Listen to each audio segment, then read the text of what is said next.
Hello everyone, thanks for tuning into today's video. Well, this is going to be a very surreal experience for me to do this video because this is going to be the first summer 2013 forecast at gasweathervids.com. We're going to round up all the seasonal models and we're going to see what they're showing for the UK summer of 2013. But while I'm doing this video outside, it's pouring with snow. Very odd to be talking about summer while it's pouring with snow outside, but that is just the nature of the weather, the perverse nature of the weather. It's always doing something, always catching us out, and yeah, doing the summer forecast while it's snowing. You couldn't really make it up, could you? Anyway, before we go on with the video, I just want to talk about the advertising. There'll usually be a video ad sitting underneath my video player here at gasweathervids.com. Please play those video ads. You'll be supporting gasweathervids.com by doing that. And I want to mention the websites I'm using during this video. Every website that you see on this or in this video can be found on my links page. So we're going to start off with the seasonal anomaly maps from UK Met Office. These are the ensemble mean anomalies for June, July and August. Looking at sea level pressure first of all, and well, quite interesting here. We can see that we've got the green colours here covering much of the British Isles, much of Europe as well, and North America as well, interestingly enough. These green colours are below average pressure. It's below average anomaly for pressure, and that really is telling us that pressure is going to be weak through the summer, or the anomaly is weak through the summer, indicating we are not seeing an abundance of high pressure. The Azores high, the above average heights, or actually near normal heights, well out into the Atlantic there.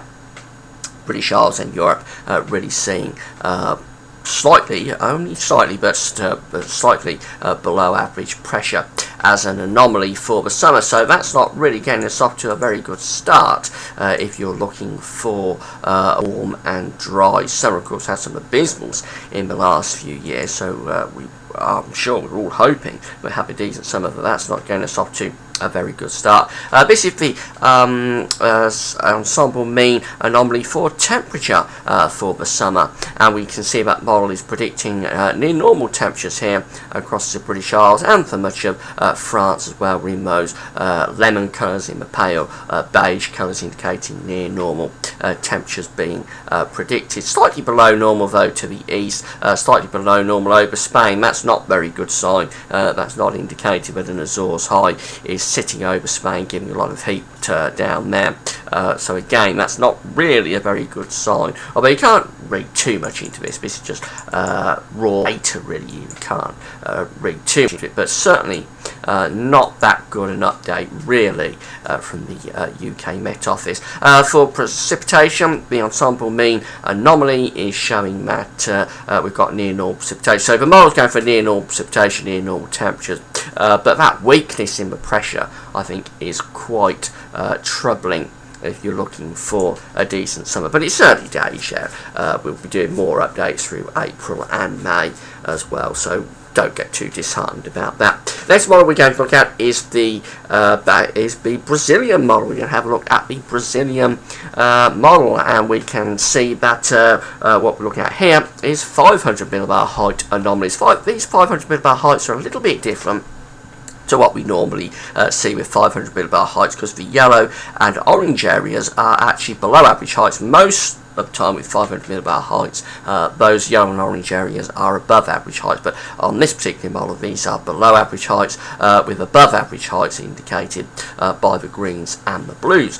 So what this model is going for the 500 millibar height anomaly, I should just explain this is for May, June, July. It's not for the whole of the summer. This is for the first part of the summer. We'll have to wait till next month to get the anomaly for June, July and August. But for the first part of the summer, this model is going for an anomaly of high pressure or above average heights to the west and to the southwest of the country, and below average heights to the east and the northeast of the country. So this is probably a fairly typical sort of pattern, really. We'll be bringing in quite a lot of Atlantic weather with this. We've got a trough to the east, we've got a ridge to the west. It's certainly not a heat wave type pattern by any means. That below average area of heights will have to get out of the way and allow this above average area of heights to extend across us and over to Scandinavia Scandinavia to be a really good summer signal.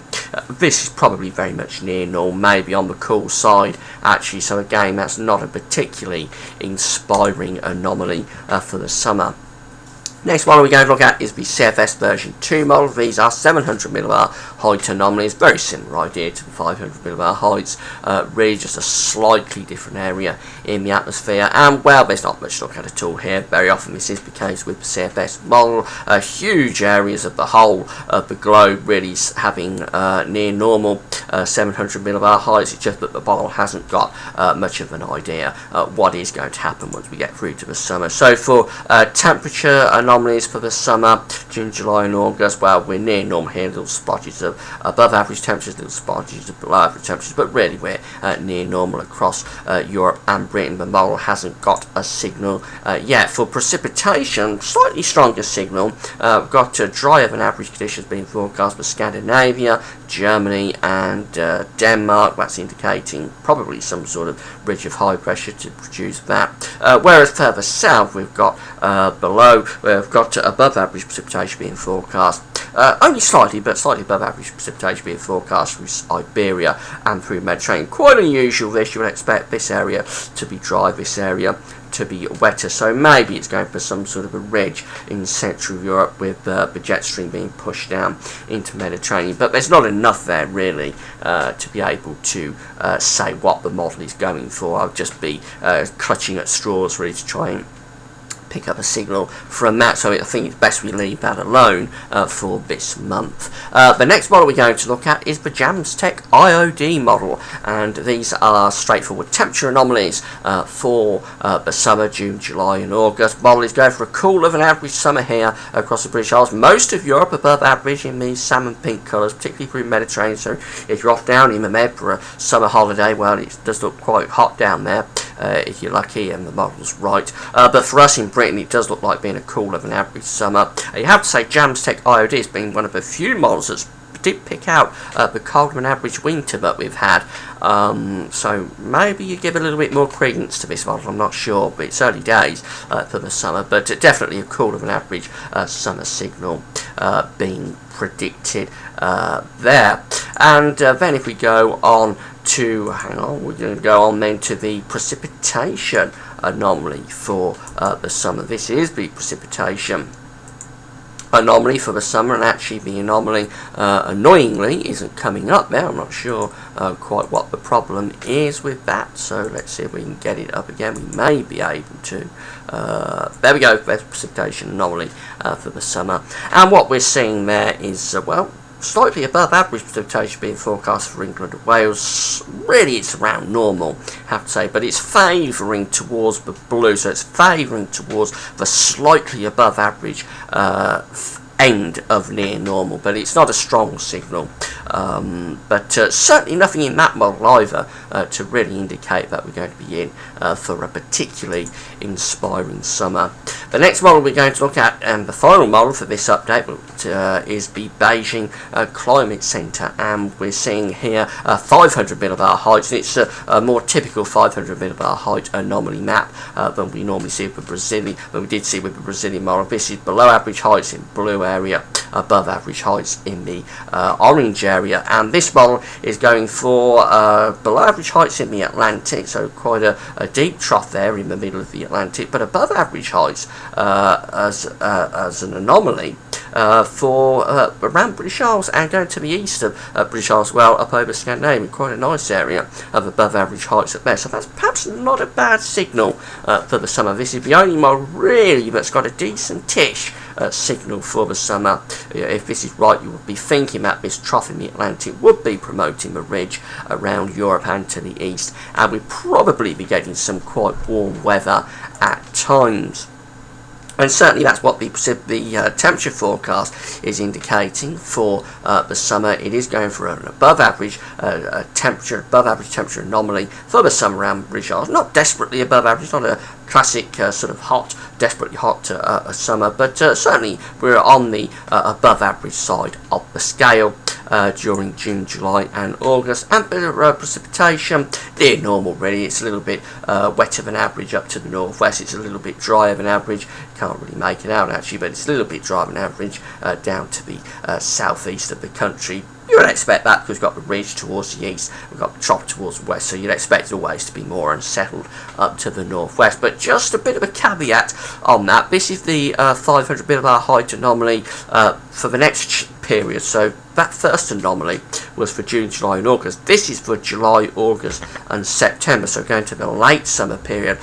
We see that by then that deep trough has really pushed in across the country. The ridge has collapsed and moved away to the east, and that's a very unsettled looking signal for the latter part of the summer period. So July, August, September looking much more unsettled than June, July, August, and that could just be an indication that the first bit of the summer may be reasonable, maybe a goodish June, and then all going downhill through the middle and latter part of the summer. But it's too far away to worry about that just yet. But really, throughout all of those models, there's nothing there that's telling us this is going to be a classic summer. So already I'll be a little bit worried about this summer, to be honest. It's early days. We've got April and May to go before we come up with the final forecast. It's early days, so don't be too worried about it, but there's nothing really in those models that would suggest it's going to be a really decent summer. But as I say, very early days, and we'll be coming back next month to do this all over again. And we'll have more models to look at as well next month. Hopefully we'll have the anomaly from the ECMWF and also the Russian model to add to this as well. So I hope you found the video interesting. It's probably not what you wanted to hear, but in any case, that is the model roundup for the summer of 2013, the first one. That's it for now. Thanks for watching.